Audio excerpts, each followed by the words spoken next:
नमस्ते साथियों। आज हम कोविड-19 जो महामारी दुनिया भर में काफ़ी तेज़ी से फैल रहा है, उससे बचने के लिए एक जो स्ट्रैटेजी जो अपने देश में अ अ, इम्प्लीमेंट किया गया है लॉकडाउन, उसको जेंडर की नज़रिया से कैसे देखा जाए और जेंडर की नज़रिया से देखने से क्या समझ आता है, उसके बारे में हम लोग चर्चा करने वाले हैं।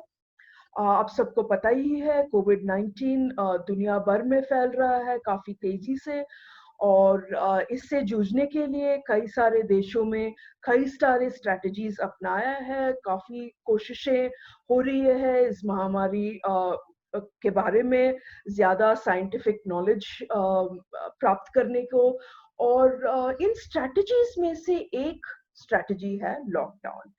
और कहीं न कहीं दुनिया भर में और देशों में ये माना गया है लॉकडाउन ऐसे एक स्ट्रैटेजी है जो सरकारें हैं उनको थोड़ा वक़्त देता है अपने हेल्थ इंफ्रास्ट्रक्चर को स्ट्रेंथन करने के लिए। मतलब ये है कि लॉकडाउन से जो बीमारी है, महामारी है वो ख़त्म नहीं होता। लॉकडाउन से लेकिन ये होता है कि थोड़ा-सा वक़्त मिलता है कि ये महामारी बहुत ज़्यादा जल्दी ना फैल जाए हैं, तुरंत बहुत सारे मरीज़ आपके अस्पताल पहुँच गए तो आपके ह अस्पताल में ये सुविधाएँ नहीं होते हैं जो उनको ज़रूरत पड़ती है और देना चाहिए। इसलिए कई सारे देशों ने ये डिसाइड किया है लॉकडाउन कर लेंगे तो महामारी धीरे से फैलेगी और तब तक ये जो लॉकडाउन का वक़्त मिलता है, उस वक़्त में जो सरकारें हैं, वो अपना जो हेल्थ इंफ्रास्ट्रक्चर है, उसको काफ़ी मज़बूत करने में लग जाते हैं। और लोगों को ऐसे इन्फॉर्मेशन देते हैं कि हमारे देश में कितनी पीपीई किट्स बनाए गए हैं या बाहर के देशों में मँगाया गया है, कितने बेड्स तैयार हैं, कितने वेंटिलेटर जिसकी ज़रूरत पड़ सकती है, वो सब तैयार हैं। तो आइडिया ये है कि लॉकडाउन करने के बाद जब लॉकडाउन खुलेगा, हमारा हेल्थ इंफ्रास्ट्रक्चर, हमारा अस्पताल इतने मज़बूत होंगे कि जिनको बीमारी लगता है, वो जब आएँगे, उनको जो सुविधा मिलना चाहिए, मिलेगी और वो क्यूर होने का ज़्यादा संभावना है। ये लॉकडाउन का मतलब है जनरली। और लॉकडाउन लोगों के लिए होता है, कई देशों में लोगों को अपने कॉन्फिडेंस में लेते हुए सरकारों ने लोगों से रिक्वेस्ट किया कि आप बाहर मत जाइए, ये हमारा स्ट्रैटेजी है। आप घर में रहेंगे तो जब बीमारी फैलेगा, आपको उससे फ़ायदा होगा। हमारे देश में ऑफ़ कोर्स ऐसा नहीं हुआ। हमारे देश में अचानक एक दिन सरप्राइज़ की तरह लोगों को मतलब बिल्कुल सरप्राइज़ दिया कि अभी लॉकडाउन है, आप जहाँ हैं वहीं पे रहिए, कहीं जा नहीं सकते हैं। इसका इम्प्लीमेंटेशन भी काफ़ी वायलेंटली हुआ है, ख़ासकर गरीब और मेहनतकश लोग जिस इलाके में हैं, वहाँ पे लाठीचार्ज वगैरह का भी काफ़ी खबर है। कहीं न कहीं ये लॉकडाउन हमारे देश में ये नहीं कि पहले लोगों को बोला गया कि आप सब उस जगह पे पहुँच जाएँ जहाँ पे आप सुरक्षित रह सकते हैं। ये हम सब मिलके लॉकडाउन करने वाले हैं। ऐसा हमारे देश में बता के नहीं किया गया और कहीं न कहीं ये स्टेट अपनी फ़ोर्स से इम्प्लीमेंट किया है लॉकडाउन। तो ये लॉकडाउन कहीं न कहीं प्राइवेट और पब्लिक स्पेस का डिवाइड जो है, उसको दोहराता है, ज़्यादा एम्फसाइज़ करता है। पब्लिक स्पेस में अ, जो आप आ सकते हो, उसको काफ़ी रिस्ट्रिक्ट कर देता है स्टेट लॉकडाउन के दौरान। तो कहीं न कहीं आपकी जो प्राइवेट स्पेस जो मानते हैं, जो आपकी घर की स्थिति क्या है, जो हमारे समाज में हमें पता ही है घर की स्थिति काफ़ी चीज़ों से काफ़ी चीज़ों से इन्फ्लुएंस्ड है। आपकी जाति, आपकी आर्थिक स्थिति, आपकी उम्र और आपकी जेंडर ये तय करते हैं कि आपकी घर की स्थिति क्या है, आपके परिवार में आपका स्टेटस क्या है और ये चीज़ें अब तय करता है कि लॉकडाउन का आपके ऊपर असर क्या है। तो अलग-अलग लोगों पे ये लॉकडाउन का असर अलग ही होगा और आज हम खासकर जेंडर की नज़रिया से देखते हैं, तो कहीं न कहीं हमने हमने यहीं से शुरू करना पड़ेगा। जब आपसे हमसे कहा जा रहा है कि आप घर में रहिए, क्या हमारे समाज में ज़्यादातर औरतों के पास अपना घर कहाँ होता है? ये डिस्कशन हमारे बीच में पहले भी हुई है, हमें पता ही है कि कहीं ना कहीं हमारे समाज में मैके की बात करते हैं और ससुराल की बात करते हैं, और दोनों के बीच में ज्यादातर औरतों के पास अपना घर, जहां अपने आप को सुरक्षित महसूस करते हैं, अपनी मर्जी से, अपनी डिसीजन से, अपने कंट्रोल में रह सकते हैं, ऐसे घर हमारे समाज में कई सारी महिलाओं के पास नहीं होता है। तो यहीं से वो जेंडर डिवाइड शुरू हो जाता है इस लॉकडाउन का। एक कहानी से मैं शुरू करना चाहती हूँ, मतलब बीच में एक कहानी शुरू करना चाहती हूँ जो मीडिया में आया हुआ कहानी है। ये पार्वती की कहानी है, जो चेन्नई की एक छोटी सी इलाके में रहती है, और किसी के घर में खाना बनाने का उसका नौकरी था। मार्च 20-23 तारीख तक उसको ये नौकरी था। 2-3 घरों में खाना बनाती थी और अपने घर किसी स्लम में जो था वहां आती थी। अपने घर का मतलब था कि वहां पे किराए पर लिया हुआ छोटा सा मकान, जहां पे वो अपना पति और 3 बच्चों के साथ रहती थी।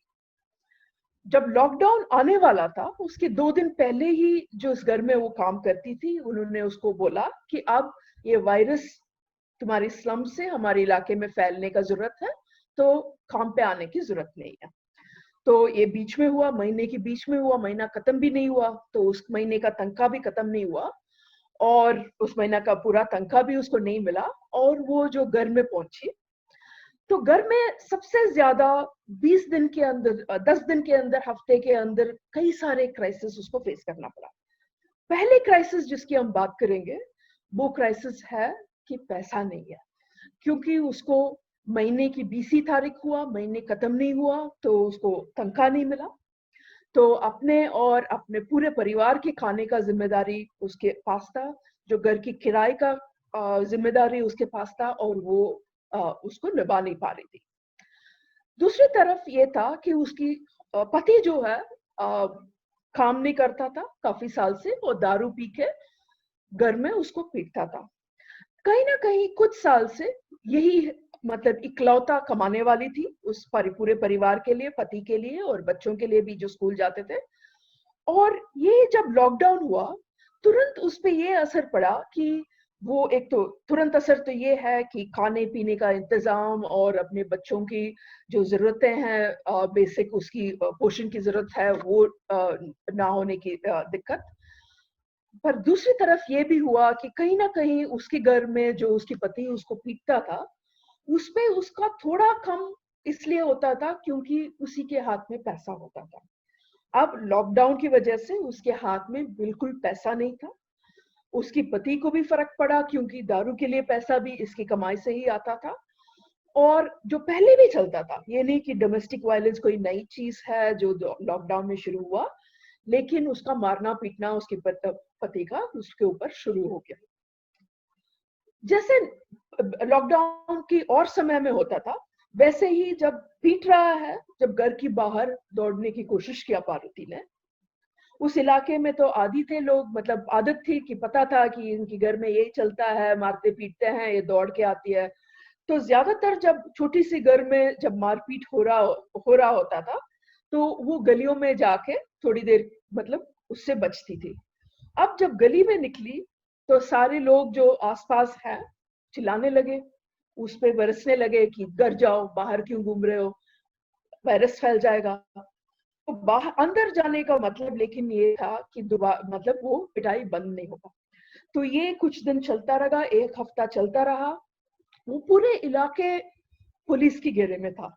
जैसे दिल्ली में भी कई गरीब इलाकों में है, वो इलाके के अराउंड कई बार पुलिस बैरिकेड लगा देते, तो वहां भी बैरिकेड्स लगे हुए थे जिसमें पुलिस खड़े थे। और पुलिस का वहां ज्यादातर काम ये था कि बाहर कोई भी दिखे तो उनपे लाठीचार्ज करना, मतलब ये नहीं कि पूछना कि क्यों बाहर आए हैं। ये तो सख्ती से लॉकडाउन वहां पे लागू था। और कहीं से हिम्मत हिम्मत जुटाकर वो पुलिस बैरिकेड में पहुंची, तो पुलिस ने तो उसको बोला कि अब तो जंग चल रहा है देश का, तुम यहाँ क्या पहुंचे हो, ये घर के मामले लेके, घर की मामला है, उससे जाके बातचीत करो और सुलझाओ अपने आप। एनीवे 20 दिन के लिए कोर्ट और कचहरी तो बंद है, ठीक है। तो एक तो बंद था कि सब कुछ बंद था, पुलिस बिजी थे, ये जो लॉकडाउन इम्प्लीमेंट करने में। तो कहीं ना कहीं उसको कहीं छोटी सी जो 4 दीवार है उससे बाहर जाने का कोई जो रिसोर्सेस थे, जो प्रैक्टिसेस थे, वो थोड़ा बहुत उसके पास जो टूल्स थे डोमेस्टिक वायलेंस से डील करने का, ये सब उसके पास नहीं था। लॉकडाउन ने ये इम्पैक्ट किया उसके ऊपर। उसके बाद ये भी था कि जब ऐसे उस इलाके में डोमेस्टिक वायलेंस फैली कॉमन है, और जब भी ऐसे होता था एक और रिसोर्स, एक और स्ट्रैटेजी तो उन औरतों के पास था, मैके चली जाना, कि कहीं ना कहीं वहां से दौड़ के कहीं अपने मैके के घर में चले जाना। और ये भी पॉसिबल नहीं है क्योंकि घर के बाहर निकल ही नहीं सकते।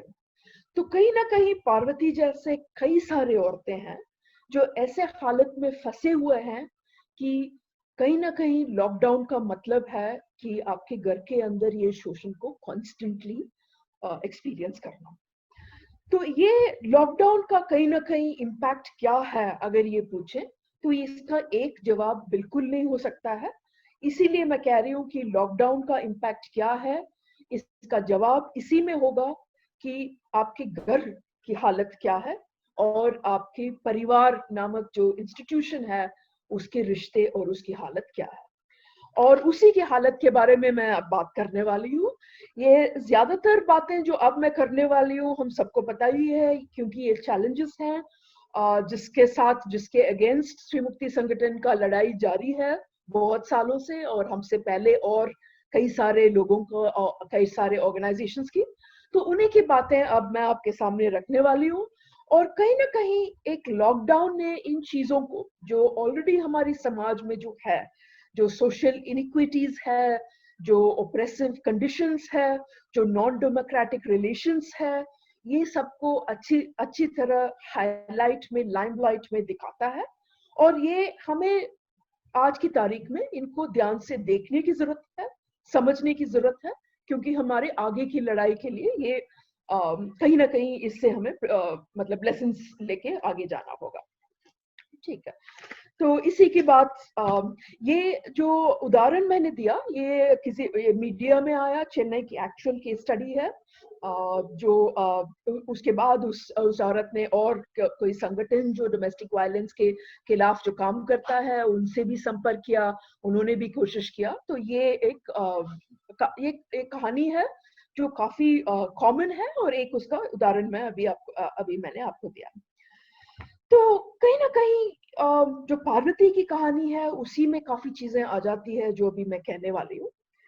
लेकिन ये कितना वाइड स्प्रेड है, कितने वाइड है हमारी समाज में, ये अभी थोड़ा सा देखने जा रहे हैं। तो उसके लिए मैं एक स्क्रीन शेयर करना चाहती हूँ, एक मिनट।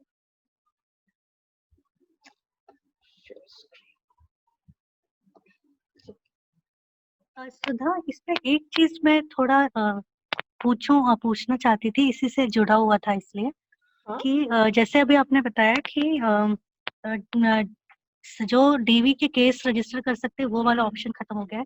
जिन महिलाओं के साथ सेक्सुअल वायलेंस या बहुत सीवियर फिजिकल वायलेंस हुआ है, क्या उनकी हेल्थ सिस्टम तक पहुंच बनने की कोई चीजें हैं या वो भी नहीं हो पा रही इस टाइम? हाँ, इनफैक्ट वो इस स्लाइड्स में भी आगे है। काफी चीजें वही जेंडर्ड विजन नहीं है। तो जो डोमेस्टिक वायलेंस को असिस्ट करने के लिए जो जाते हैं वो एसेंशियल सर्विसेज में नहीं डाला गया। सी इंडिविजुअली कई जगह हो जाता है, क्योंकि इंडिया में कई बार लोग मतलब बात करके, आर्ग्यू करके, स्पेशली जो संगठन है उनको ये पता है, और मतलब उसमें सोशल रिसोर्सेज से हो जाता है। लेकिन उसका बिल्कुल लीगली वो एसेंशियल सर्विसेज में नहीं डाला गया। Okay, thank you.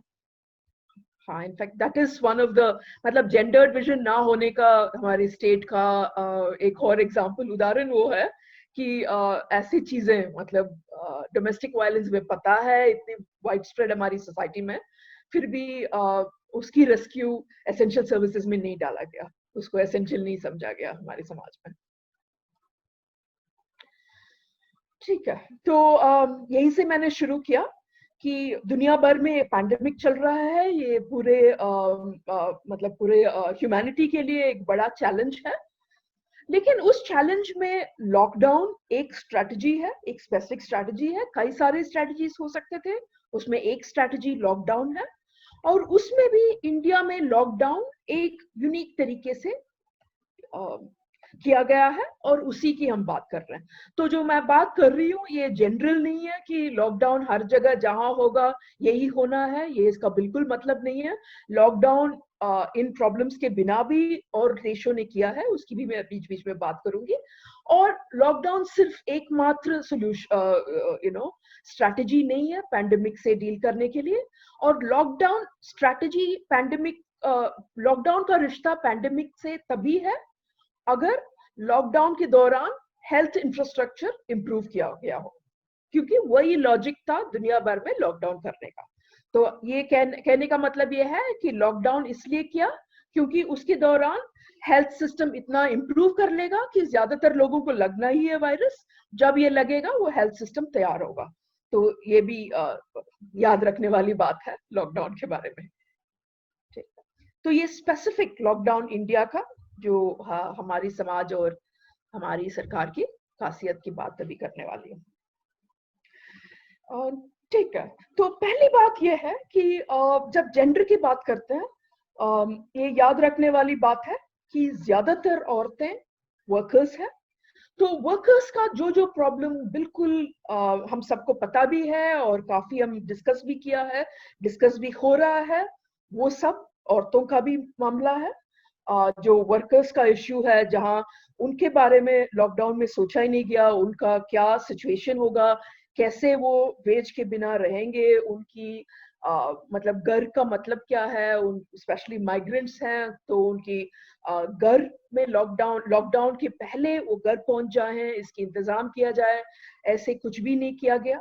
तो कहीं ना कहीं जो बेसिक इश्यू है जो लॉकडाउन का, जो लोगों की रोजी रोटी का मामला है, वो मुझे लगता है कि जेंडर्ड मामला भी है, और उसकी पहले बात करेंगे।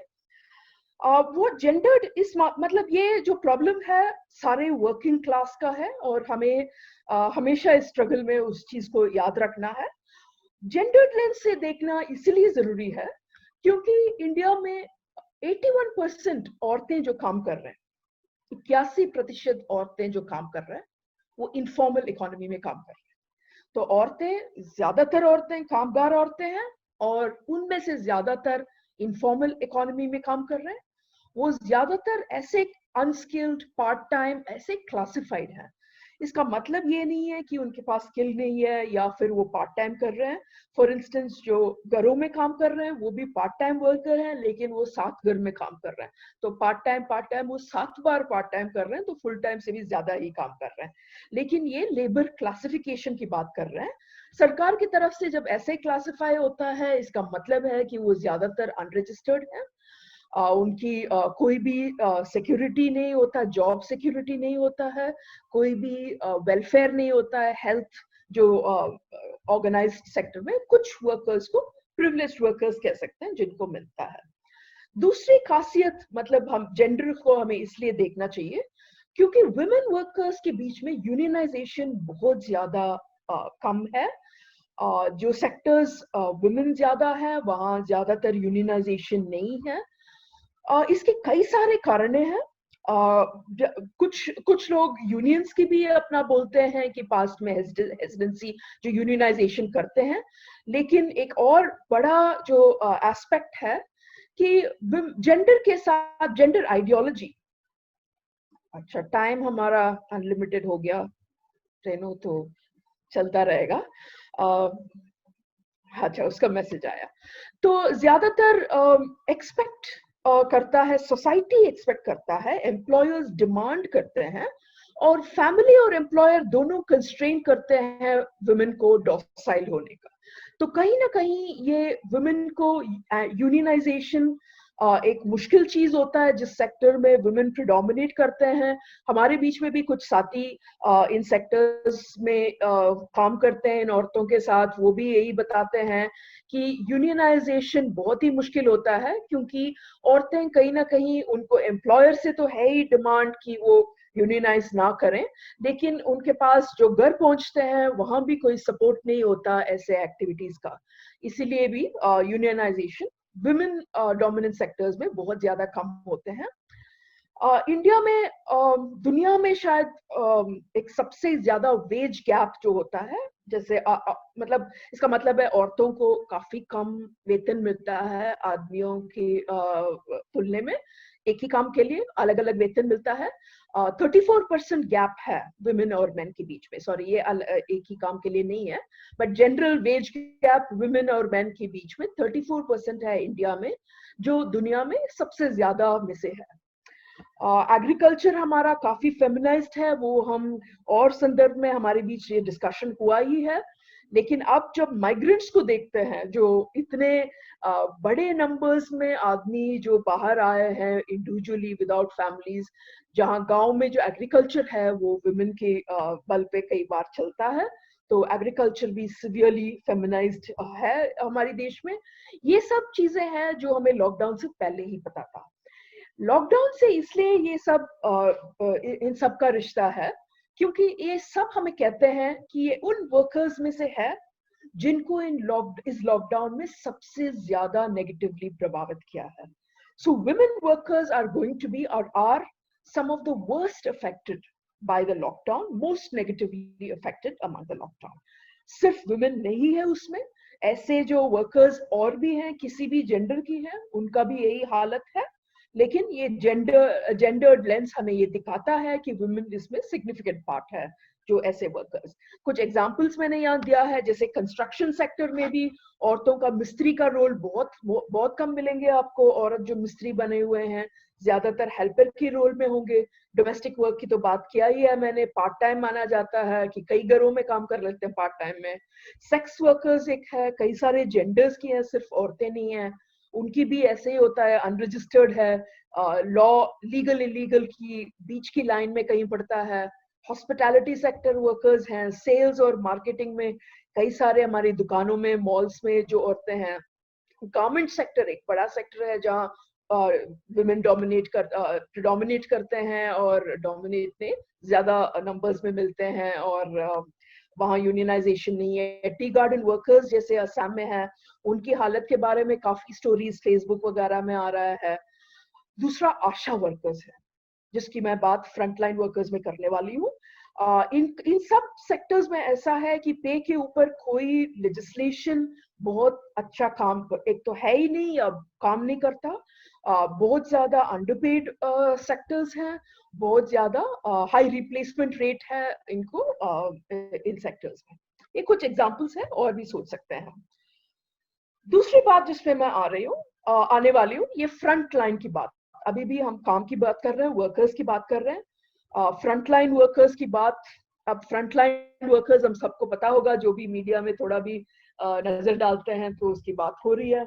अगर आपको पता नहीं है तो एटलीस्ट आपने एक दिन लॉकडाउन के बीच में ये सुना होगा, कुछ लोग बालकनी में खड़े होके अपना बर्तन पीट रहे हैं, और दूसरे दिन कोई दिया वया जला रहे हैं। वो सब इनके लिए है, जो फ्रंट लाइन वर्कर्स हैं, इन्हीं को बोला जा रहा है कि ये जंग में हमें देश के लिए ये सेवा करना है। इनकी अगर हालत हम देखें तो इनकी अगर हालत हम देखें तो ये तो है कि ज्यादातर वर्कर्स को ये बात भी मीडिया में आ रहा है कि बेसिक ये इनका काम है, इनका जिम्मेदारी है कि जो ऑलरेडी इन्फेक्टेड हैं, जो जिनका ये वायरस, जिनका ये डिजीज है, इनको डायरेक्टली डील करना है, उनको असिस्टेंस देना है। लेकिन इस काम में इनको प्रोटेक्ट करने के लिए बहुत कम सुविधाएं दी गई हैं। पीपीई किट्स जिसको बोलते हैं, वो फ्रंट लाइन वर्कर्स को बहुत कम है। जो इनके ये कहाँ रहेंगे, इनकी घर में क्या होगा, इनकी घर में क्या इनके लिए अलग कमरे हैं, घर पहुंचेंगे तो उनकी घर में दूसरे लोगों को ये स्प्रेड नहीं हो जाएगा, ऐसे प्रोटेक्शन के लिए बहुत कम सोचा गया, प्लान किया गया लॉकडाउन से पहले। तो front line workers in general बुरे हाल में है, ये मीडिया भी अब काफी कह रहा है, ये हम देख सकते हैं। लेकिन एक चीज इसमें भी मैं स्पेसिफिकली जेंडर्ड लेंस डाल के ये दिखाना चाहती हूँ या ये बात करना चाहती हूँ, कि फ्रंटलाइन वर्कर्स जब बोलते हैं, जो लोग इस बीमारी के खिलाफ लड़ रहे हैं, उसमें भी एक हायरार्की तो है। इसमें हायरार्की ऐसा है कि और इसमें डॉक्टर्स भी हैं जो बहुत ही वेल पेड हो सकते हैं, उनमें से पोअरली पेड डॉक्टर्स भी होंगे। ऐसे डॉक्टर्स भी हैं जो प्राइवेट हॉस्पिटल्स में कई 5 फिगर 6 फिगर सैलरी लेते हो, और दूसरे एंड में जो उसी हॉस्पिटल को सफाई करने वाले सफाई कर्मचारी हैं, उनको भी, वो भी फ्रंटलाइन वर्कर ही हैं। इन दोनों को एक्सपोजर का उतना ही नहीं कहूंगी, लेकिन इन दोनों का एक्सपोजर का काफी रिस्क है। लेकिन ये हायरार्की में हमें देखना है कि वुमेन जो है ज्यादातर इस हायरार्की में लोअर एंड में ज्यादा नंबर्स में पाए जाते हैं। जब पीपीई किट्स की बात कर रहे हैं, एक तो डॉक्टर्स और नर्सेस की तो मीडिया में भी आया है। कुछ हॉस्पिटल्स में जैसे डॉक्टर्स को क्योंकि घर नहीं जा सकते हैं, वहाँ इन्फेक्शन अपने परिवार को फैलने का रिस्क है, इसलिए उनको 5 स्टार होटल में ठहराया गया या गेस्ट हाउसेस में ठहराया गया। लेकिन उन्हीं हॉस्पिटल में जो नर्सेस हैं, उनको सोचा भी नहीं गया कि वो क्या करेंगे नर्सिंग के बाद। और नर्सेस को और क्लीनर्स को और नर्सिंग असिस्टेंट को ज्यादा फिजिकली ज्यादा लंबे टाइम के लिए पेशेंट को टच करना पड़ता है, उनके साथ जूझना पड़ता है। अब में से कोई भी अगर बीमार कोई रहे हैं, किसी का हमने देखभाल किया है या हॉस्पिटल कभी गए हैं, तो ये हमें पता है डॉक्टर तो बीच बीच में आएंगे, कुछ घंटे के लिए कांटेक्ट होता है, ऑपरेटिंग थिएटर वगैरह कांटेक्ट होता है। लेकिन ये दूसरे लोग हैं, उनका था कांटेक्ट बहुत ही ज्यादा होता है। एंड जब कोविड-19 की पेशेंट्स इन जगहों पे है, जो लोअर लेवल पे है, lower level in terms of जैसे समाज उनको देखता है लोअर लेवल, लेसर स्किल्ड देखता है। ज्यादातर हॉस्पिटल्स में भी प्राइवेटाइजेशन बहुत ज्यादा हो चुका है। मैं हेल्थ केयर तो प्राइवेटाइज्ड है, उस पर अभी आऊंगी, लेकिन मैं ये कह रही हूँ कि जो हॉस्पिटल्स है, जो गवर्नमेंट हॉस्पिटल्स है, उनमें भी लोअर लेवल में जैसे क्लीनिंग है या नर्सिंग असिस्टेंट्स है, वो उसका सॉरी प्राइवेटाइजेशन नहीं, कैजुअलाइजेशन हो चुका है। तो हायर एंड फायर बेसिस पे वर्कर्स हैं, तो उनका तो कुछ बहुत ही कम प्रोटेक्शंस है इस लॉकडाउन के दौरान। और ये जेंडर्ड इसलिए है क्योंकि जो लोअर लेवल्स पे हैं फ्रंटलाइन वर्कर्स, उनमें वुमेन का नंबर्स बहुत ज्यादा है। जैसे नर्सिंग स्टाफ है, उसमें वुमेन बहुत ज्यादा है। नर्सिंग असिस्टेंट्स है, उसमें भी बहुत ज्यादा है। इसमें कास्ट का नजरिया भी रखना चाहिए। जो क्लीनिंग स्टाफ है, उसमें जो ब्रेस्ट कास्ट है, उनकी प्रोपोर्शन बहुत ज्यादा है। दुनिया भर का ये डेटा तो दुनिया भर का है कि 70% of health and social service workers women है। तो काफी ये सेक्टर जेंडर्ड है, और ये जेंडर्ड पूरा कहानी नहीं है। 70% of health and social service workers women है, लेकिन हायर लेवल्स में इनका प्रोपोर्शन कम है, तो लोअर लेवल्स में बहुत ज्यादा है। So there concentration lower rungs में है। इनकी वर्किंग कंडीशंस पुअर है, मैं ऑलरेडी बोल चुकी हूँ। ज्यादा कॉन्ट्रैक्चुअलाइजेशन हो चुका है नर्सेस का भी और क्लीनिंग स्टाफ का भी, हॉस्पिटल्स में जो एडमिनिस्ट्रेटिव स्टाफ का भी। उसके अलावा इस लॉकडाउन के दौरान स्पेसिफिकली इनकी वर्किंग कंडीशंस के बारे में सोचा नहीं गया। कहीं कहीं ये थोड़ा सा इम्प्रूव हुआ, कई जगह प्रोटेस्ट भी हुआ, नर्सेस प्रोटेस्ट में बाहर आई। ये दुनिया में और जगह पे भी हुआ, क्योंकि ये लोअर रंग्स पे हैं, तो इनको देखा नहीं गया, तो इनविजिबल था। और स्ट्रगल के थ्रू ये चीज विजिबल हुआ, और कहीं कहीं इम्प्रूव हुआ। हमारे देश में तो अभी खराब ही हालत है।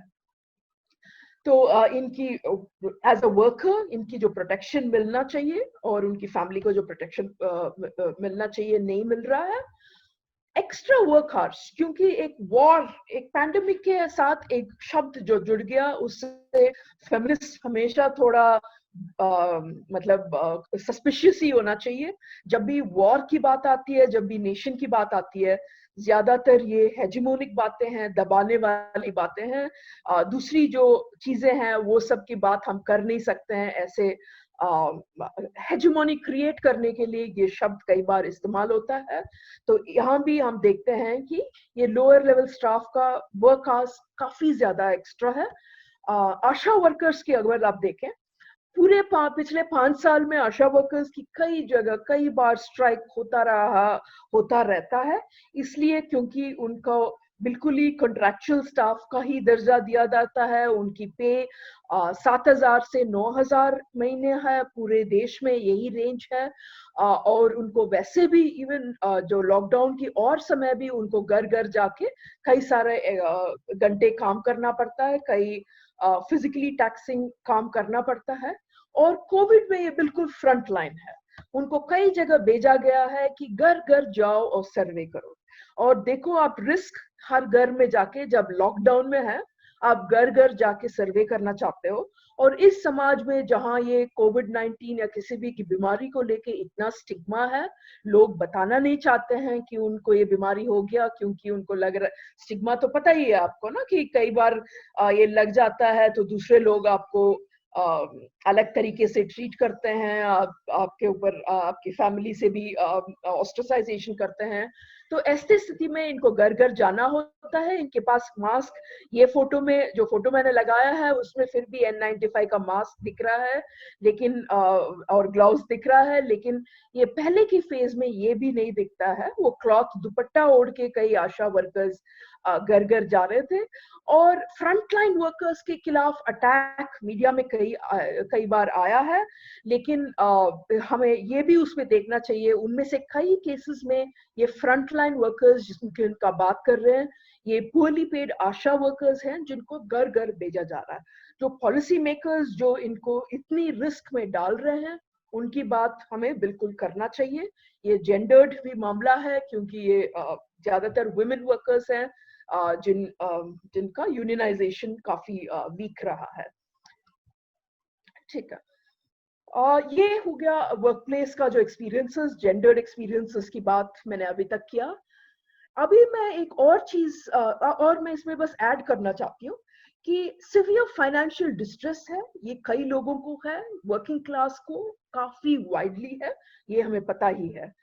इसका लेकिन कुछ जेंडर्ड भी इम्पैक्ट्स पड़ते हैं हमारी समाज की बनावट जो है इसकी वजह से, और इसको मैं यहाँ हाईलाइट करना चाहती हूँ। जब भी जो हाउस होल्ड या फैमिली बजट का कुछ भी कंस्ट्रेंट होता है, तो कहीं ना कहीं वो कंस्ट्रेंट जेंडर्ड तरीके से एक्सपीरियंस किया जाता है। हमें पता ही है, ये चीजें हमने पहले काफी डिस्कस किया है कि काफी वाइड स्प्रेड है हमारी समाज में कि आदमी औरतों से पहले खाते हैं, किसी भी उम्र की हो तो आदमियों को पहले खाना दिया जाता है, बेटों को पहले किया जाता है। ये किसी जो पॉपुलर, अभी मुझे याद नहीं आ रहा है कि HT की है या TO है कि उस तरह की सर्वे है जिसमें पूछा गया कि अपने घर में क्या आदमी पहले खाते हैं। आप देख सकते हैं कि दिल्ली जैसे जगह में भी 30% आदमी और औरतें ने बोला कि हाँ, हमारे घर में आदमी को पहले खाना दिया जाता है। और ये हमें वाइडली पता है, कल्चरल प्रैक्टिस भी है और स्ट्रक्चरल प्रेशर भी है इस चीज का। तो कहीं ना कहीं women are the last to eat. तो जब खाना कम होता है घर में, तो खाना सबसे कम उसका एक्सपीरियंस, कमी का एक्सपीरियंस सबसे ज्यादा, उसका कमी का एक्सपीरियंस उस घर के अंदर भी औरतों का होता है, ज्यादातर हमारी समाज में, ये हमें पता है। जब पैसा कम होता है तो ज्यादातर वुमेन्स नीड्स है वो कम प्रायोरिटी में होते हैं। ये अगेन समथिंग दैट हमारी हाउस होल्ड, हमारी फैमिली स्ट्रक्चर से हम जानते ही हैं। कई बार इसकी डेटा भी आया है कि वुमेन्स एजुकेशन जो है वो सफर करता है। जब पैसा है, जब खुशहाली है, औरतों को भी स्कूल, लड़कियों को भी स्कूल भेजा जाता है। और ये काफी स्ट्रगल के साथ हमारे समाज में आया है कि लड़कियों को स्कूल भेजना। और ये लॉकडाउन ऐसे वक्त है जो फाइनेंशियल डिस्ट्रेस जो है उसको बहुत ज्यादा बढ़ाया है, और कहीं ना कहीं वो एजुकेशन जो है उसकी जेंडर उसको भी अफेक्ट, वुमेन गर्ल्स एजुकेशन को भी अफेक्ट करता है। Gender again women's priority sanitation और हेल्थ केयर सबसे लास्ट होता है जब पैसा कम होता है। यही चीज है जो सबसे कटता है। कोई कुछ बोलना चाह रहे हैं? Should I stop?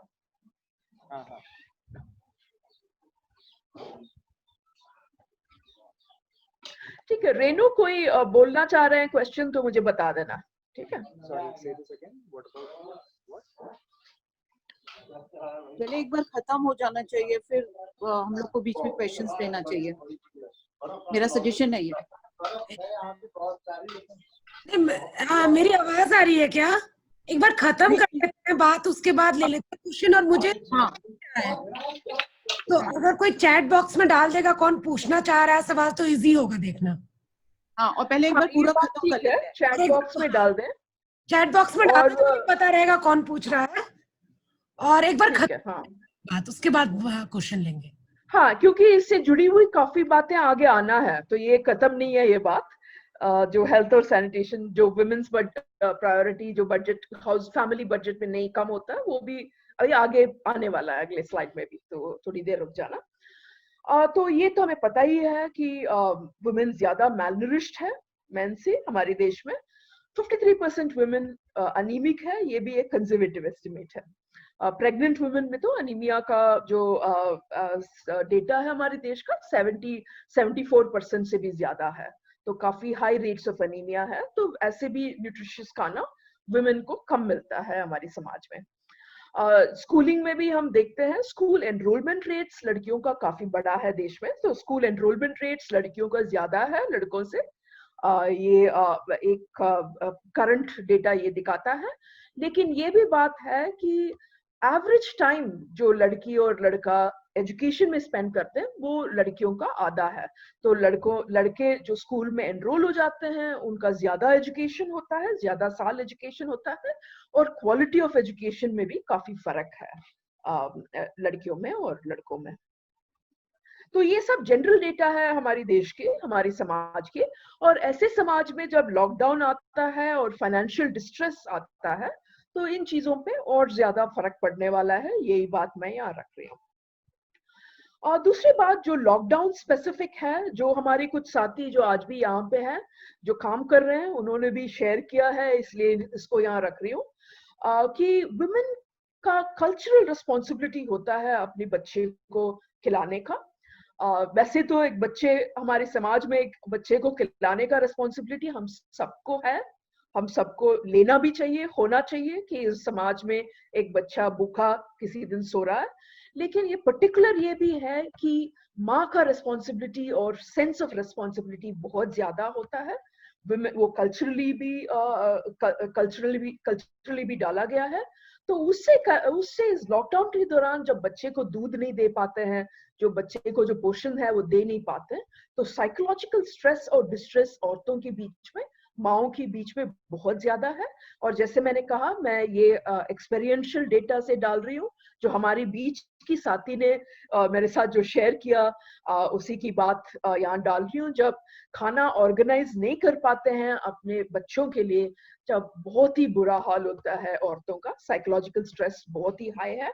इसकी भी हमें सोचना चाहिए, ये जेंडर्ड भी है।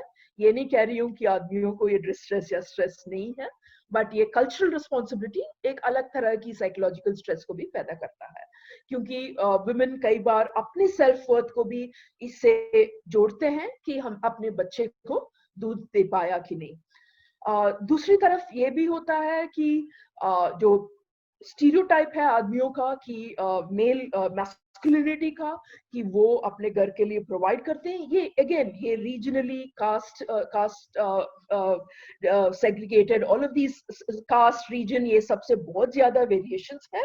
तो ये कुछ जेनरिक बातें मैं नहीं कर रही हूँ, लेकिन जनरली ये कई many parts of our society, many sections of our society में ये provider stereotype masculinity का important aspect है। एंड अभी जो प्रोवाइड नहीं कर पा रहे हैं अपने बच्चों के लिए भी, वो जरूर मैस्कुलिनिटी पे इम्पैक्ट कर ही रहा है। कई कई लोगों ने ये भी प्रपोज किया है कि इसका इम्पैक्ट अल्कोहलिज्म और वायलेंस में भी दिखता है, तो इस पे थोड़ा आगे आएंगे। लेकिन बोथ जो फेमिनिटी का जो जो कल्चरली कंस्ट्रक्टेड है, उससे एक तरह का स्ट्रेस एग्जाम्पल मैंने यहाँ दिया है, और दूसरी तरफ मैस्कुलिनिटी का जो प्रेशर है, उससे भी जो स्ट्रेस क्रिएट कर रहा है जेंडर रोल। तो मेन विमेन या किसी भी जेंडर की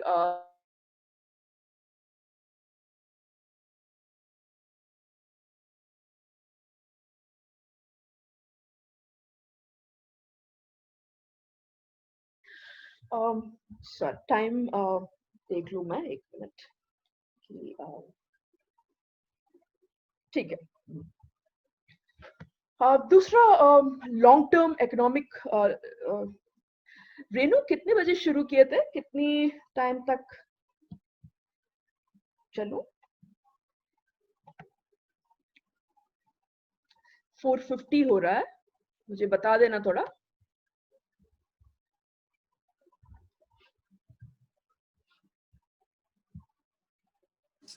चार 10 पे शुरू किया था, अभी टाइम है हम लोगों के पास, you can take some more time. ठीक है ठीक है ठीक है, तो 10 हम 20 मिनट तक, हाँ 20 मिनट चलाते हैं, ठीक है।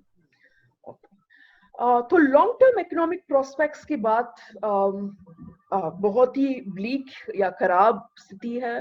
वो दुनिया भर में ये बात हो रही है, जो भी वर्किंग क्लास है उसका तो इकोनॉमिक प्रोस्पेक्ट्स ब्लीक ही दिख रहा है आगे, क्योंकि इकोनॉमी श्रिंक हो रहा है, काफी डाउनटर्न अभी भी चल रहा है और आगे भी काफी साल तक चलने वाला है।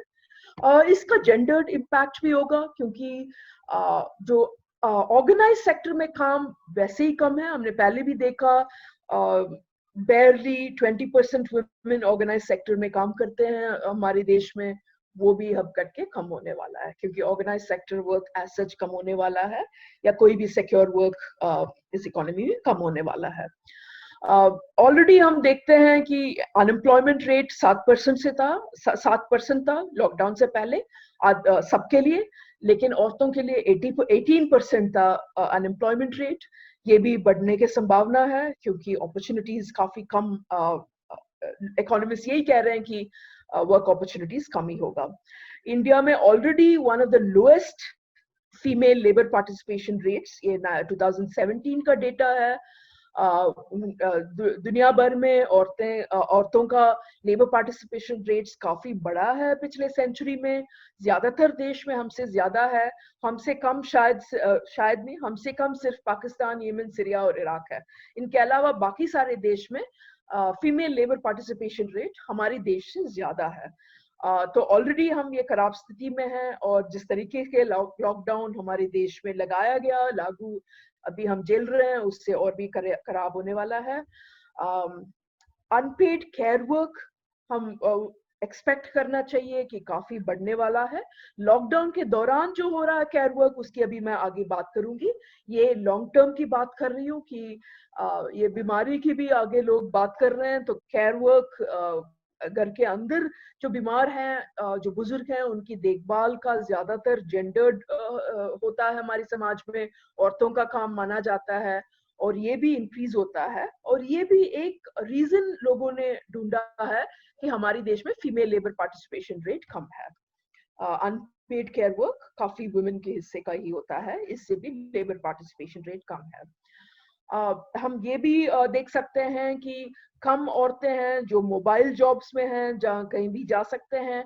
अभी वर्क फ्रॉम होम की बहुत ज्यादा बात हुई है, और हम में से काफी लोग वर्क फ्रॉम होम कर रहे हैं, जो यूनिवर्सिटी में हैं, जो एनजीओज में हैं। हमने पिछले जो हमारी मीटिंग था उसमें हमने बात किया कि कितनी बिजी हो गए हम लॉकडाउन के अंदर, लेकिन केवल 29% औरतें हैं भारत में जिनके पास इंटरनेट एक्सेस है। ये इंटरनेक्स नहीं, इंटरनेट होना चाहिए, जिनके पास इंटरनेट एक्सेस है। इसका मतलब है कि ज्यादातर औरतों को ये वर्क फ्रॉम होम, कि बाहर का पेड वर्क घर से करने का अपॉर्चुनिटीज बहुत ही कम है, ये वर्चुअल मीडिया के थ्रू।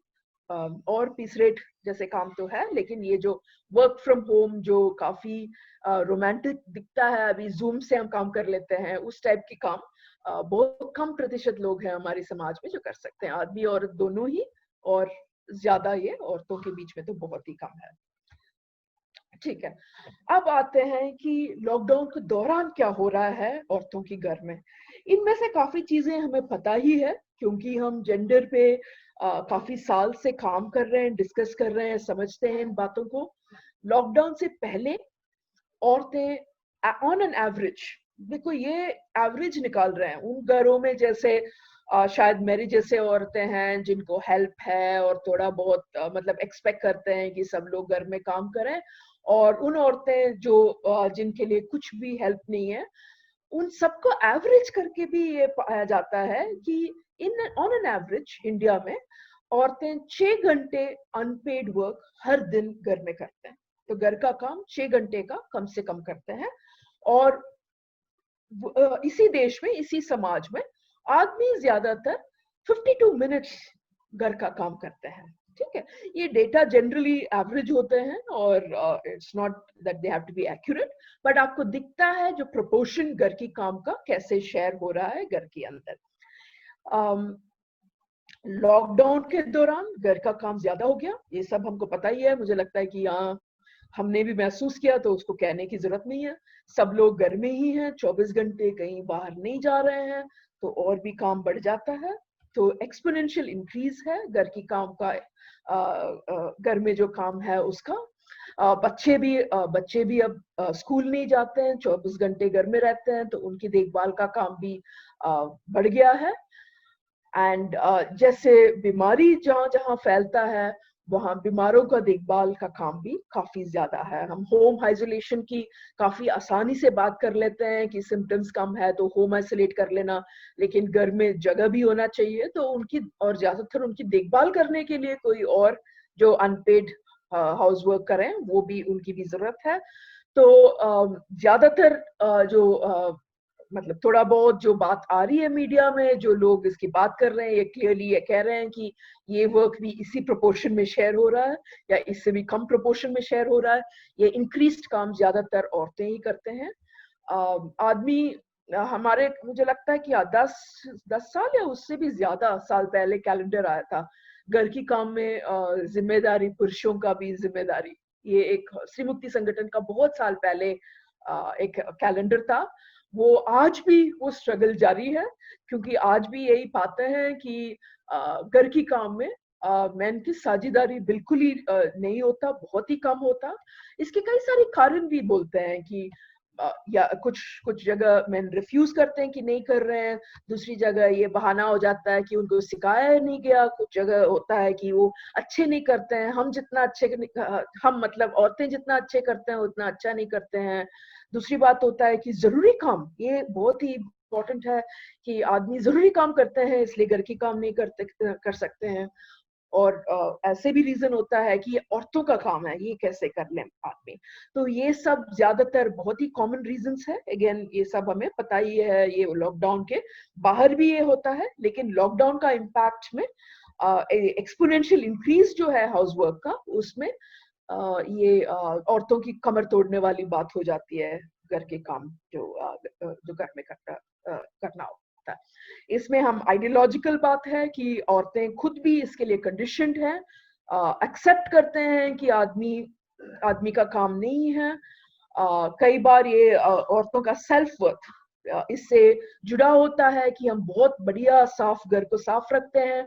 ये मैंने पहले एक स्लाइड में भी बात किया कि औरतों का सेल्फ वर्थ कई बार इससे भी जुड़ा होता है कि हमारे बच्चे इतना अच्छा कर लिया, हमारे बच्चे को दूध मिल गया। तो सेल्फ वर्थ जब उसके साथ जुड़ा होता है और ऐसे डिस्ट्रेस की समय है जहाँ वो हो नहीं पाता, तो साइकोलॉजिकल स्ट्रेस भी कई ज्यादा होता है। ये बात जो जेंडर की बात मैं कर रही हूँ, लेकिन ये काफी वेरिएशन होता है एज के हिसाब से, किनशिप रोल या लाइफ स्टेज जो औरतों का होता है, कास्ट, रीजन, ये सब भी इसमें इंटरसेक्ट करता है, अफेक्ट करता है इस बात को। लेकिन ओवरऑल ये बात जेंडर्ड है। इससे जुड़ी हुई एक बात, लेकिन बहुत ही इंपॉर्टेंट बात, जो हमें बात पहले भी किया है और अब भी करना चाहिए, करते रहेंगे। हमारे देश में एक तो औरतें इतनी 6 घंटे अनपेड केयर वर्क, ज्यादातर केयर वर्क जो इंक्रीज हो रहा है उसके कर रहे हैं, उसके साथ ही जुड़ा हुआ है उनकी उस कर्म स्टेटस, उसके साथ लेकिन ये भी जुड़ा हुआ है वायलेंस। घर एक यूएन का रिपोर्ट है जो आगे मैं दिखाऊंगी, उसका टाइटल ही यही है कि the most unsafe space for women is the home. मतलब घर ही एक जगह है, अगर आपने ढूंढना है कि औरतों के लिए सबसे असुरक्षित जगह कौन सी है, वो डेटा के हिसाब से दुनिया भर में यही पाते हैं कि घर है। घर में बहुत ज्यादा औरतों की वायलेंस और औरतों के ऊपर वायलेंस होता है, कई सारे मर्डर्स होते हैं, कई सारे रेप्स होते हैं, ये सब सबसे ज्यादा औरतों के ऊपर घर में ही होता है। मैंने ज्यादा वो हाउसवर्क से कनेक्टेड है इसलिए मैंने पहले डाल दिया। एक एनएफएचएस स्टडी है, ये 2 साल पहले की है, वो दिखाता है कि औरतें भी और आदमी भी, आधा मतलब हम में से आधा औरतें और आधा आदमी ये मानते हैं कि अगर औरत नहीं, एक पति को एक पत्नी को मारना ठीक बात है, मतलब उसमें कोई गलती नहीं है। स्पेशली अगर वो, यहाँ पे मैंने शायद डालना भूल गई, अगर उसने खाना वगैरह ठीक नहीं बनाया या घर के काम ठीक से नहीं किया, तो एक औरत को, एक आदमी अपने बीवी को मार सकते हैं। ये हम में से आधा, हमारे समाज में 52% औरतें और 42% आदमी ये बात को मानते हैं। 2 साल पहले की बात है और NFHS का स्टडी है। ये भी मानते हैं कि अगर बहू ने इज्जत नहीं दिखाया अपने इन लॉज को, तो वो भी एक जायज रीजन है जिसके लिए एक पति एक पत्नी के ऊपर हाथ उठा सकता है। दूसरे सर्वे, ये काफी बड़ा सर्वे है, इसलिए इसको पहले डाला है, तो हमारे देश, हमारी समाज की स्थिति है। दूसरा एक ऑक्सफैम का सर्वे है, ये एक मीडिया रिपोर्ट में साइटेड था, तो वहां से लिया है मैंने। ये बताता है कि जो सर्वे उन्होंने किया, ये नहीं क्लियर है कि किसके बीच में किया, पर वहां पे भी ज्यादातर या आधा से थोड़ा सा कम लोगों ने माना कि अगर एक औरत ने अच्छा खाना नहीं बनाया, तो वो एक्सेप्टेबल है कि उस परिवार की जो आदमी है, तो उस औरत पे हाथ उठा सकते हैं। एंड जैसे बच्चों का देखभाल ठीक से नहीं किया, उसमें भी उनको लगा कि हाँ, आदमी औरत को मार सकते हैं घर के अंदर। तो ये हमारी समाज की सोच है। इस सोच में हम कह रहे हैं कि औरतों को घर के अंदर बिल्कुल रहना चाहिए, घर के बाहर लक्ष्मण रेखा क्रॉस नहीं करना चाहिए। तो कहीं ना कहीं लक्ष्मण रेखा का आइडियोलॉजी ये है कि बाहर आपको खतरा है, वहां भी आदमियों से खतरा है, लेकिन ये हम दिखा रहे हैं कि लक्ष्मण रेखा की इस तरफ सबसे ज्यादा खतरा है। तो ये एक UN का कुछ साल पहले का रिपोर्ट का ही टाइटल है कि home is the most unsafe place for women. ये दुनिया भर की बात है, लेकिन मैं इंडिया पे यहाँ फोकस कर रही हूँ। हर 5 मिनट के अंदर हर 5 मिनट में एक औरत इंडिया में कहीं ना कहीं डोमेस्टिक वायलेंस सफर कर रही है। तो सोचिए, ये हम प्रेजेंटेशन कर रहे हैं, बातचीत कर रहे हैं, इसके दौरान भी हमें 12-13 औरतों का कहीं ना कहीं इस देश में पिटाई हो चुका है, ये जब तक ये प्रेजेंटेशन चल रहा है। ये भी हमारा डेटा है कि हर 3 औरत में एक औरत कहीं ना कहीं अपने इंटीमेट पार्टनर के साथ वायलेंस एक्सपीरियंस करते हैं इस देश में और करेंगे। ये हमारा करंट डेटा है। हमें ये भी पता है कि ये लॉकडाउन जहां दुनिया भर में हुआ है, अलग अलग तरह की लॉकडाउन, एक ही शब्द इस्तेमाल करते हैं, लेकिन वहां जो लॉकडाउन हो रहा है और यहाँ जो लॉकडाउन हो रहा है, उसमें जमीन आसमान का फर्क है। वहां ज्यादातर कई देशों में लॉकडाउन लोगों को समझाया जाता है, उनको बाहर नहीं जाना है, मतलब उनसे रिक्वेस्ट किया जाता है कि प्लीज बाहर मत आइए। बहुत ही कम देश है जहां पे इस तरीके से लोगों को पीटा जाता है जब वो कहते हैं कि हमें घर जाना है। घर जाने से एक इंसान को रोकना, वो मुझे लगता है कि हमारे लॉकडाउन का बिल्कुल ही खासियत है कि वर्कर्स कहते हैं, सिटीजन्स भी है जो इस देश में कह रहे हैं कि हमें घर जाना है, उनको जाने नहीं दिया जा रहा है, और बल्कि उन पे लाठीचार्ज और वाटर कैनन चलाया जा रहा है। तो ये बिल्कुल ही खास लॉकडाउन है। बट एनीवे, वो डाइग्रेशन है। अभी मैं वापस आती हूँ। आप देखते, तो दुनिया भर में ये दूसरी तरह की लॉकडाउन है, वहां भी बात लोग कर रहे हैं, UN में भी बात हो रही है कि हर देश में डोमेस्टिक वायलेंस ये लॉकडाउन के दौरान काफी इंक्रीज हुआ है। उसके कई सारे कारण हैं। एक तो है ही कि घर के अंदर लॉक्ड होना और जो पावर स्ट्रक्चर है उसको बढ़ावा देता है, अपॉर्चुनिटी देता है डोमेस्टिक वायलेंस अकर होने का। वुमेन की एस्केप की अपॉर्चुनिटीज लॉकडाउन के दौरान बहुत ज्यादा कम हो जाते हैं, बाहर दौड़ नहीं सकते हैं। हमें ये भी बताना चाहिए, कई देशों में इसके लिए अलग लॉ बनाया गया है कि डोमेस्टिक वायलेंस के लिए औरतें बाहर आ सकते हैं। जो डोमेस्टिक वायलेंस से डील कर रहे हैं, जो ऑफिशियल्स, उनको मतलब स्पेशल इमरजेंसी सर्विसेज में डाला गया है। तो जो दीपा ने पहले क्वेश्चन पूछा, ये कई देशों में इस क्वेश्चन से लॉकडाउन करने से पहले डील कर लिया। मतलब लॉकडाउन करने से पहले उन्होंने सोचा कि ये इमरजेंसी सर्विस है, इसको अलाउ करना चाहिए। हमारे देश में अभी लॉकडाउन शायद खत्म शायद होने वाला है, अब तक ये नहीं है, इमरजेंसी सर्विस अलाउड नहीं है।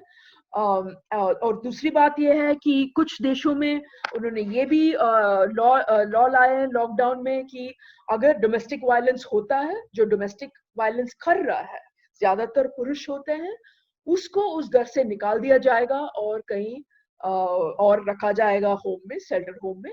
हमारे देश में और कई सारे और देश में अब भी यही है कि डोमेस्टिक वायलेंस लॉकडाउन के दौरान पाया जाता है तो उस औरत को ही उस घर से निकाल के कहीं और रखना पड़ता है जहाँ पे उसको ये डिजीज लगने का ज्यादा रिस्क है, तो वो घर में नहीं रह सकती है। एक तो डोमेस्टिक वायलेंस सहेगी, उसके बाद वो अपने घर में नहीं रह सकती है। तो वही बात हो जाती है कि औरतों का घर का मतलब क्या है। ये मैंने इसलिए यहाँ डाला है क्योंकि इंडिया में भी पाया गया है कि फर्स्ट वीक में लॉकडाउन होते ही बहुत ज्यादा कंप्लेंट्स आने लगे डोमेस्टिक वायलेंस का। अच्छा, ये भी एक इंटरेस्टिंग फैक्ट है, जो क्राइसिस कॉल्स है वो कम हो गया। उसका लोगों ने एक्सप्लेनेशन ये दिया कि वुमेन को कई बार अपने प्राइवेट स्पेस और ऐसे डिस्ट्रेस कॉल करने का मौका नहीं मिलता है। छोटी सी घर में उनके पास ऐसे स्पेस नहीं होता, कई बार उनको टॉयलेट में भाग के या बच्चों की फोन में या देर रात को चुपके से कॉल करना पड़ता है। इसलिए ये पाया गया जो क्राइसिस सेंटर्स हैं वहाँ जब क्राइसिस कॉल्स आता है वुमेन से, वो एक्चुअली कम हुआ जो पहली वीक है लॉकडाउन का। लेकिन डोमेस्टिक वायलेंस का कंप्लेंट डबल से ज्यादा हुआ, मैं अभी नेक्स्ट स्लाइड में वो दिखाऊंगी। लेकिन यहाँ पे इसके तो एक आध हफ्ते के बाद जो नेशनल कमीशन ऑफ वुमेन है उन्होंने एक व्हाट्सएप नंबर निकाला है जिसमें कई सारे कंप्लेंट्स आए हैं। इसमें 300 से ज्यादा कंप्लेंट्स आए हैं, मैं अगली स्लाइड में दिखाऊंगी। लेकिन मैं ये भी हमारे बीच रखना चाहूंगी और याद दिलाना चाहूंगी कि सिर्फ 29% वुमेन के पास इंटरनेट एक्सेस है, तो वही 29% से ये व्हाट्सएप कॉल और व्हाट्सएप मैसेजेस आ रहे हैं, ये भी ध्यान रखिए, है ना। तो एनसीडब्ल्यू ने 587 केसेस रजिस्टर किया ये लॉकडाउन की पहले 4 हफ्ते में, और आप देख सकते हैं कि नंबर ऑफ केसेस बिल्कुल लॉकडाउन से बड़ा है। हमें ऑलरेडी पता है कि जितने लोग डोमेस्टिक अब्यूज सहते हैं इसमें सिर्फ 1% केसेस रजिस्टर कर सकते हैं, तो आप मानिए ये 587 वो 1% है। और उसमें भी हमें पता है ये 587 उनमें से होगा जिनके पास इंटरनेट कनेक्शन है, क्योंकि व्हाट्सएप में ही ज्यादातर केसेस आए हैं ये लॉकडाउन के दौरान। ये दीपा का जो आंसर किया मैंने वही बात है कि ये जो वुमेन ने अगर कॉल किया किसी एनजीओ को भी, उस तक पहुंचना एसेंशियल सर्विसेज में डिक्लेयर नहीं किया गया है तो वो इलीगल है। वो इनफॉर्मली आर्ग्यू करके कुछ हो सकता है, लेकिन अभी तक वो लीगली उसको रिकॉग्नाइज नहीं किया कि वो एसेंशियल सर्विस है। सेफ होम्स वैसे भी नहीं है। मान लीजिए जो पार्वती का कहानी मैंने सुनाया, वहां चलो ठीक है पुलिस ने नहीं मदद किया, किसी मतलब वैसे स्टेट में मदद कर दिया तो वो घर से निकल पड़ी, तो एक तो उसकी 3 बच्चे हैं तो वो डिसीजन करना पड़ेगा कि उनको भी लेके जाएं, उनकी उम्र पे डिपेंड करता है कि उनको लेके जाएं। और उनको सेफ होम एज सच बहुत कम है, शहरों में भी कम है, दूसरी जगह तो और ही कम है, बड़े शहरों में भी कम है, और उनकी हालात काफी बुरी है। और इस वक्त में वहां सेफ्टी ये कोविड के खिलाफ, तो कहीं ना कहीं औरतों के पास यही चॉइस बच जाता है कि वो यार मतलब वो जो डोमेस्टिक वायलेंस है उसको सहते रहें जब तक वो बहुत ज्यादा डेंजरस ना हो जाए, या फिर ऐसे जगह पे जाएं जो अपने लिए भी और अपने बच्चों के लिए भी ये जो पैंडेमिक जो चल रहा है उससे रिस्क हो जाए। इस पैंडेमिक से सब लोग डरते हैं, काफी लोग डरते हैं, ये भी हमें ध्यान में रखना चाहिए। मतलब इंफॉर्मेशन भी कम है लेकिन डर भी काफी ज्यादा है, तो कहीं ना कहीं इस डर के बीच सोचना पड़ता है कि पैंडेमिक मतलब पैंडेमिक से डरे या डोमेस्टिक वायलेंस से डरे। हमारे देश में ये लॉ तो नहीं है कि जो परपेट्रेटर्स हैं उसको घर से निकाला जाए।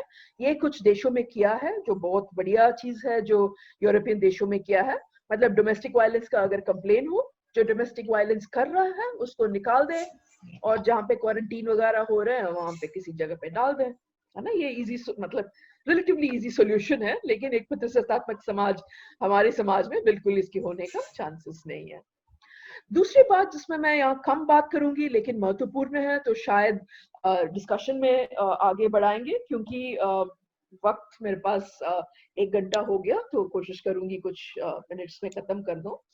एक बात ये तो है कि घर में लॉक्ड होने का मतलब है जो रिप्रोडक्टिव ऑटोनॉमी है औरतों का, उस पे काफी ज्यादा इम्पैक्ट पड़ता है। रिप्रोडक्टिव ऑटोनॉमी का कॉन्सेप्ट भी हमारे समाज में बिल्कुल ही नहीं है। इसका मतलब है, मैं इस पे इशारा कर रही हूँ कि जैसे मैरिटल रेप अब भी हमारे देश में इलीगल नहीं माना जाता है। ये माना जाता है कि शादी हो गया तो उस आदमी का हक है सेक्सुअल रिलेशंस रखने का। तो इस हालात में जहां बाहर कहीं भी चिल्ला नहीं सकते हैं, बाहर कहीं जा नहीं सकते हैं, कोई मदद के लिए आसपास आने वाले नहीं है, इस स्थिति में रिप्रोडक्टिव हेल्थ सर्विसेज औरतों के लिए बहुत ही ज्यादा श्रिंक हो गया। जनरल रिप्रोडक्टिव हेल्थ सर्विसेज भी श्रिंक हो गया। मैं ये भी एक फैक्ट आपको बता दूं कि एसेंशियल सर्विसेज जब हमारे देश में लॉकडाउन डिक्लेयर हुआ और एसेंशियल आइटम्स क्या क्या है, दाल सब्जी ये सब डिक्लेयर हुआ, उसमें हमारी सरकार भूल गए कि सैनिटरी नैपकिन्स भी एसेंशियल हो सकता है। लेकिन कुछ दिन बाद, एक हफ्ते बाद, वो एसेंशियल आइटम्स में ऐड किया गया क्योंकि उनको याद दिलाया गया कि सैनिटरी नैपकिन्स भी एसेंशियल आइटम्स में आना चाहिए। तो पहले हफ्ते से वो एसेंशियल आइटम्स में भी नहीं था। दूसरी चीज जो एसेंशियल आइटम में बहुत ही जरूरी चीज है और नहीं होता है और मतलब दिक्कत आता है औरतों को तो एक्सेस करने में, वो कॉन्डोम जैसी चीज है और कोई भी रिप्रोडक्टिव टेक्नोलॉजी का एक्सेस। जो आशा वर्कर्स है उनका एक महत्वपूर्ण काम ये था कि health reproductive health services provide करना। आशा वर्कर्स ज्यादातर औरतें हैं तो वो कई जगह घर घर जा जाके, क्योंकि पॉपुलेशन कंट्रोल के साथ, पॉपुलेशन पॉलिसी के साथ हमारे देश में काफी ज्यादा लिंक्ड है। लेकिन एक फायदा उसका ये हुआ कि रिप्रोडक्टिव हेल्थ सर्विसेज औरतों को इसके दौरान मिलता था। लेकिन अब ज्यादातर हेल्थ वर्कर्स, ज्यादातर नहीं, सारे health workers, particularly Asha workers, war on Covid में लगे हुए हैं। किसी को लगता नहीं है कि रिप्रोडक्टिव हेल्थ सर्विसेज एसेंशियल है। लेकिन इस हालात में जहां औरतें एक जेल में बंद हैं अपने परपिट्रेटर्स, वायलेंस परपिट्रेटर्स के साथ, इस देश में हमें सोचना चाहिए कि रिप्रोडक्टिव हेल्थ सर्विसेज का जो कमी कितना दिक्कत करता है और कितना gendered experience of it is a gendered experience of the lockdown and it is a violent distressing experience of the lockdown जो काफी औरतें अभी एक्सपीरियंस कर रहे हैं। दूसरी बात, फिर मैं जेंडर को जो हम सब एक्सपीरियंस करने वाले हैं एज अ सोसाइटी, उससे जोड़ के देखना चाहती हूँ। और जेंडर लेंस का मतलब ये नहीं है कि सिर्फ हम जेंडर को अलग निकाल दें बाकी समाज में। हम एक नारा देते हैं कि स्त्री मुक्ति सबकी मुक्ति, सबकी मुक्ति स्त्री मुक्ति। क्या है संध्या, नारा देना? अनम्यूट करना पड़ेगा, मैं पानी पी रही हूँ तब तक नारा देना। ये नारा ये था, स्त्री मुक्ति सबकी मुक्ति, सबकी मुक्ति जिंदाबाद। तो कहीं ना कहीं हमारे संगठन में तो समझ यही है कि जो जेंडर की बात है वो बाकी समाज की जो मुक्ति है उसके साथ जुड़ा हुआ ही है। तो उसी कनेक्शन को मैं शुरू वहीं से किया था कि हमें भूल नहीं जाना चाहिए, जो वर्कर्स राइट्स की बात कर रहे हैं वो भी हर जेंडर की वर्कर की राइट की बात कर रहे हैं। तो मैं टुवर्ड्स द एंड भी वापस वही आना चाहती हूँ। एक ये लॉकडाउन के दौरान जो काफी चीजें हुए हैं, लॉकडाउन के दौरान ये डिजास्टर मैनेजमेंट एक्ट जैसे एक एक्ट लाया गया जिसमें काफी पावर्स स्टेट ने अपने आप को दे दिया।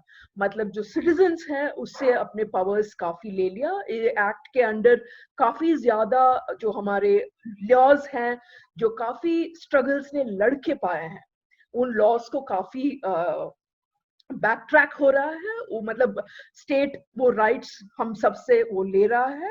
एक एक जो हमने 1 मार्च को हमने जो बात किया, एक राइट जो वर्कर्स का 8 घंटे दिन में काम करने का, वो फंडामेंटल राइट कई जगह अब उल्लंघन हो रहा है हमारे देश में।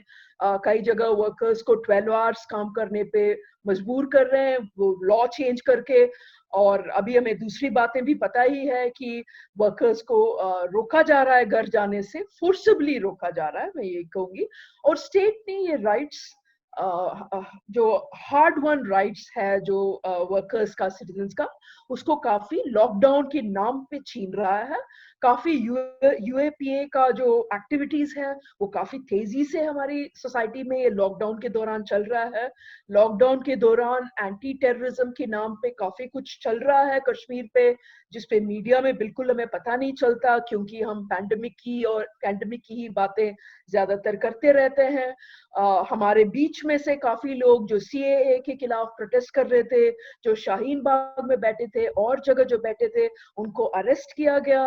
काफी जो इंटेलेक्चुअल्स है, अगर लॉकडाउन के दौरान ने दूसरे वक्त पे अगर जब ये अरेस्ट करने की उन्होंने कोशिश किया, काफी औरतें और आदमी और कई जेंडर के लोग काफी एक्टिवली प्रोटेस्ट कर रहे थे। और मैं गर्व से कहूंगी कि लॉकडाउन के प्रीवियस पीरियड में काफी जो प्रोटेस्ट था जेंडर्ड था और पॉजिटिव डायरेक्शन में जेंडर्ड था।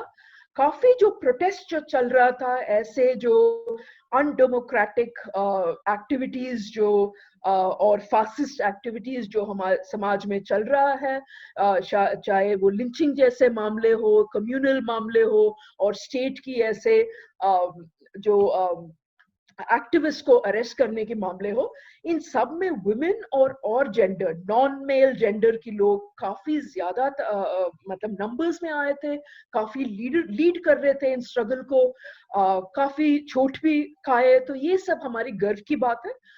लॉकडाउन के दौरान इस पे भी थोड़ा धक्का तो हुआ है, ये नहीं कि इसलिए हम पीछे बैठे हैं और नहीं आने वाले हैं आगे, लेकिन ये लॉकडाउन को बहाना बना के, इसका मौका और फायदा लेके काफी ये चीजें हमारी समाज में चले हैं। जो स्लाइड मैंने डाला उसकी एक एस्पेक्ट की है कि कहीं ना कहीं हमारी सोसाइटी सर्वेलेंस सोसाइटी हो रहा है, चाहे वो एप्स के थ्रू जो हो या और इंस्टीट्यूशंस के थ्रू हो। कहीं ना कहीं ये कोशिश यही हो रहा है कि जो सत्ता में है, जो भी है, वो घर की मुखिया हो, जो पेट्रियार्क हो, जो पितृसत्तात्मक आदमी हो, या फिर वो एम्प्लॉयर्स हो, घर में भी जो एम्प्लॉयर्स हो जो डोमेस्टिक वर्कर्स को एम्प्लॉय कर रहे हैं, या फिर सरकार हो, कहीं ना कहीं इन सबके हाथ में ऐसे उस्तरे डाले जा रहे हैं लॉकडाउन के दौरान कि वो नजर रखें, ज्यादा सर्वे कर पाए जो उनके लिए काम कर रहे हैं, जो उनके नीचे हैं, उनके ऊपर। इसके एग्जांपल मैं दे दूं, काफी सोसाइटीज में ये सोचा जा रहा है कि डोमेस्टिक वर्कर्स जो आ रहे हैं तो उनकी आरोग्य सेतु ऐप कंपलसरी कर देंगे, उसमें चेक करेंगे ये किससे मिल रहे हैं, उनकी ऑलरेडी ये हो रहा है कि उनकी टेम्परेचर क्या है। तो कहीं ना कहीं वो सर्वेलेंस ये आ रहा है हमारे समाज में थ्रू द लॉजिक कि अभी तो बीमारी ना फैले, लेकिन ये एक कहीं ना कहीं प्रैक्टिसेस है जो मुझे डर है कि लॉकडाउन के बाद, मुझे लग रहा है कि लॉकडाउन के बाद खत्म नहीं होने वाले हैं। तो इसलिए हमें सतर्क रहना जरूरी है। अब जो सत्ता में है वो सर्वेलेंस की पावर उनके वो अभी ले रहे हैं हमसे, लोग बीमारी ना फैलें ये कह के, लेकिन उस पे हमें नजर रखने और पुशबैक करने की जरूरत है। तो इस पे मैं ऑलरेडी बोल चुकी हूँ, तो इस स्लाइड पे ज्यादा टाइम नहीं बिताऊंगी। यही बात है कि वॉर जब भी आ जाता है उस पे हमें बिल्कुल मतलब उठ के बैठ जाना चाहिए और ध्यान से, तीखी नजर से देखना चाहिए केयरफुली कि क्या हो रहा है, क्योंकि ये शब्द ही ऐसा है कि इसके नाम पे कुछ भी कर लेते हैं जो सत्ता पे हैं। और उसी की बात मैंने अभी 1 सेकंड पहले किया कि जो सत्ता पे हैं वो काफी राइट्स अपने फायदे में इस लॉकडाउन को बहाना बना के ले रहे हैं। अच्छा, इसकी लास्ट पॉइंट मैं एम्फसाइज करना चाहती हूँ, उसके बाद एक स्लाइड में एंड करूंगी। हमें ये भी सोचना चाहिए कि ज्यादातर मीडिया में ये लॉकडाउन के दौरान जो इसका कवरेज आ रहा है, जो औरतों का भी, जेंडर्ड भी, दूसरे जेंडर्स का भी, सेक्स वर्कर्स वगैरह का भी, या फिर वर्कर्स का, ये ज्यादातर उस फ्रेमवर्क में है कि कहीं ना कहीं ये विक्टिम है, या और इनके लिए मतलब इनके लिए दया और चैरिटी की जरूरत है। कहीं ना कहीं उनको हमें मदद करना चाहिए, मतलब मदद करना चाहिए, मतलब जो सत्ता में है, जिनके पास पैसा है, उनको मदद करना चाहिए।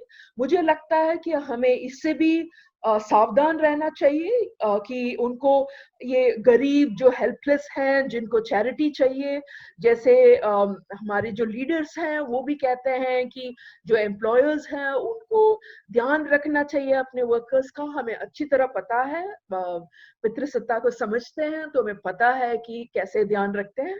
तो इसलिए हमें इसको बिल्कुल इसके खिलाफ खड़े होना चाहिए और इसका नैरेटिव हमें जरूर चेंज करना चाहिए। जो चीजें हम लड़ाई और पुशबैक की कर रहे हैं वो इस मोड में बिल्कुल नहीं होना चाहिए कि औरतें या वर्कर्स बिल्कुल विक्टिम्स हैं। मैंने काफी दिक्कतें, चैलेंजेस जो स्ट्रक्चर से आ रहा है, लॉकडाउन से आ रहा है, उसकी मैंने अभी तक बात की, लेकिन इसका मतलब बिल्कुल नहीं है कि जो पार्वती एक एग्जांपल मैं ले रही हूँ, but I am taking her as an image of all workers and all people who are oppressed by this lockdown. मतलब लॉकडाउन से जिसको भी मतलब जिसको भी अटैक कर रहा है उसकी इमेज ले रही हूँ मैं, पार्वती जिसकी कहानी से मैंने शुरू किया। तो कहीं ना कहीं हमें ये ध्यान, ये हमारे नैरेटिव में हमें ध्यान रखना चाहिए कि हम इनको विक्टिम की तरफ नहीं, विक्टिम की तरह नहीं देख रहे हैं जिनके लिए हम मदद मांग रहे हैं। मदद तो अपने आसपास करना चाहिए, लेकिन हमें बहुत ही क्लियर रहना चाहिए कि हम डिमांड कर रहे हैं इस समाज की बदलाव की, स्ट्रक्चरल चेंज की, कि फंडामेंटली जेंडर को अपने नजर में रखें, ये इनिक्विटीज को देखें और उस पे काम करें। ये नहीं कि हम इन बेचारों की मदद में आए। ये बात डोमिनेंट मीडिया में है और हमें उसको बिल्कुल अपोज करना चाहिए। ये बात मैं रखना चाहती हूँ हमारे बीच में। और ये स्लाइड बेसिकली डिस्कशन के लिए है। मैंने कुछ अपने दिमाग में जो आया उन बातों का यहाँ रखा है, पर ये कोई फाइनलाइज्ड स्लाइड नहीं है कि मैं कह रही हूँ यही करना चाहिए। कुछ चीजें मेरे माइंड में तो क्लियर है। मुझे लगता है कि जो पहले पॉइंट, एक तो हमें अपना फोर्सेस स्ट्रेंथन करके ऑर्गेनाइज करने की जरूरत है। नहीं तो अलग अलग रहेंगे कि ये उस सेक्टर की वर्कर है, ये डोमेस्टिक वर्कर है, ये गारमेंट वर्कर है, ये औरत है, ये थर्ड जेंडर है। अलग अलग करने का, अलग अलग करने से बिल्कुल जो सत्ता में है उनकी फायदा ही होता है। तो कहीं ना कहीं अब हमें अपनी फोर्सेस को इकट्ठा करना चाहिए, इसीलिए हमें रिकग्नाइज करना चाहिए और विजिबलाइज करना चाहिए कि जेंडर ऑपरेशन का एक एक्सेस है। जेंडर किस तरीके से हमारी समाज में काम करता है उसको बार बार हमें बात करना चाहिए, बिल्कुल हाईलाइट करना चाहिए, लेकिन हमें इससे भी ध्यान रखना चाहिए कि ये ऑपरेशन का एक एक्सेस है। तो इसलिए हमारे फोर्सेस स्ट्रेंथन करने का मतलब हमेशा ये होता है कि हम ये सारे एक्सेस जो है जो ऑपरेशन का, उनको इकट्ठा देखें और उनको अलग अलग कभी ना होने दें। दूसरी ये बात मैंने अभी बात किया थोड़ी देर पहले, ये विक्टिमहुड को काउंटर करने की हमें बहुत जरूरत है, खासकर औरतों के बारे में। जब अभी वर्कर्स को लेके भी हो रहा है, लेकिन औरतों की बात जब हमारे बीच में भी करते हैं और समाज के बीच में, हमारे बीच में नहीं, समाज में कई बार करते हैं, हम इस मोड में चले जाते हैं कि बेचारे औरतें, उनका क्या बुरा हाल है, उनको मदद करने की जरूरत है। हमें इसका ध्यान रखना चाहिए एज एक्टिविस्ट। हमें कहीं ना कहीं उनके साथ खड़ा होना चाहिए राइट्स डिमांड करने के लिए। ये मैं दोबारा दोहरा रही हूँ, ये विक्टिमहुड मोड को काउंटर करने की जरूरत है। और चौथी बात जो मुझे दिख रहा था कि डेमोक्रेसी ये नहीं कि सत्ता में जो है उनको इलेक्ट करना, बट हमारे रिश्तों में डेमोक्रेसी, हमारे रिश्तों में एक दूसरे के प्रति ये सोचना कि इक्वालिटी क्या होता है, इक्वल रेस्पेक्ट क्या होता है, ये कहीं ना कहीं हमें घर में भी डिमांड करना पड़ेगा, हर रिश्ते में डिमांड करना पड़ेगा। ये हमारे ऊपर भी लागू करना पड़ेगा कि हम भी हमारे हर रिश्ते में डेमोक्रेटिक रहें।